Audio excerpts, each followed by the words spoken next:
कर कंकण शीश जटा मुकुटम मणिमाणक मुक्ता आभरणम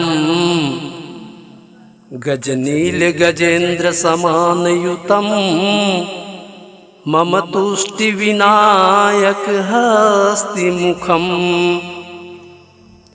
अनंत नाम रूपों में अभिव्यक्त परमात्मा राम आदरणीय आयोजक गण, सुधी श्रोता समाज, आप सबके हृदय ले प्रणाम निवेदित है।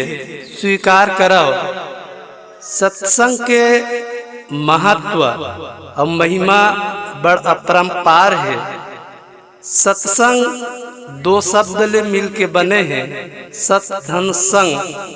सत्संग अर्थात सत्य के संग करना, सत्य के संग रहना सत्संग है।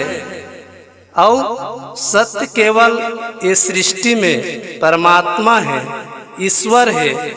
वो सत्य स्वरूप परमात्मा ले संबंध होना सत्संग है।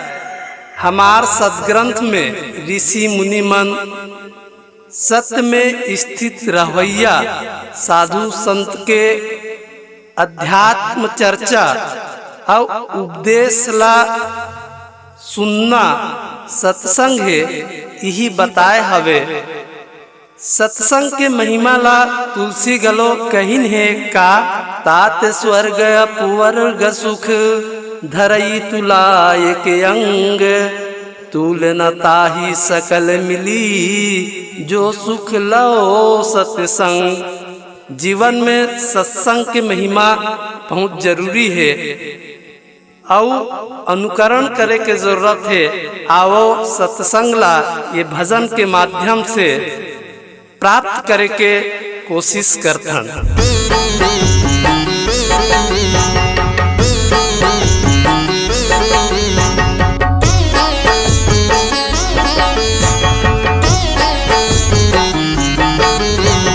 आबे भैया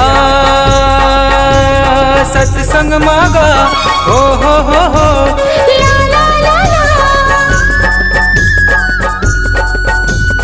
आबे दीदी सत्संग मागो हो ला ला ला ला। ले ले हरि के नाम, जन्म जन्म के पाप हकट तर जाहि तोर पराय। जन्म जन्म के पाप हकट तर जाहि तोर पराय। आबे भैया सत्संग मागा हो ला ला ला ला। आबे दीदी सत्संग मागो हो ला ला ला ला। ले ले हरि के नाम, जन्म जन्म के पाप हकट है तर जाहि तोर पराय।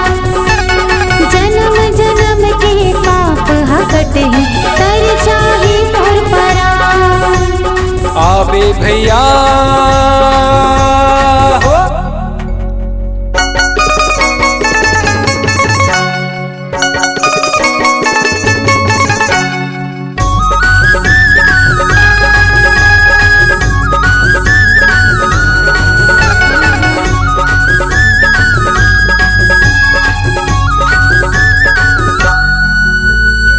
धन दौलत तोर साथ नहीं जाही, नहीं जावे महल अटारीगा। कुटुम कबीरा माया तोरे कोनो नहीं है संगवारीगा। धन दौलत तोरे साथ नहीं जाही, नहीं जावे महल अटारीगा। कुटुम कबीरा माया तोरे कोनो नहीं है संगवारीगा। आबे भैया सत्संग में गा हो ला ला ला ला। आबे दीदी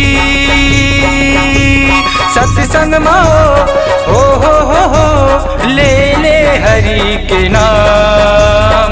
जन्म जन्म के पाप हकट तर जाहि तोर पराय। जन्म जन्म के पाप हकट तर जाहि तोर परान। आबे भैया हो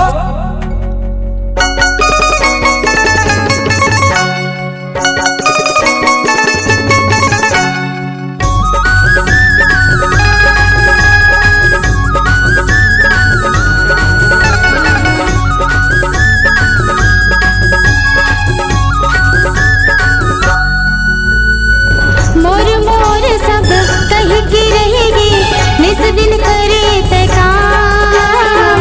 माया के रखवारी में रह के भुला गए हरि नाम। मोर मोर सब कही की रहेगी निस दिन करे ते काम।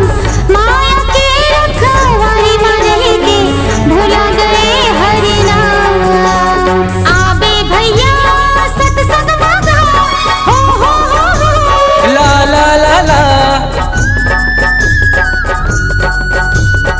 आबे दीदी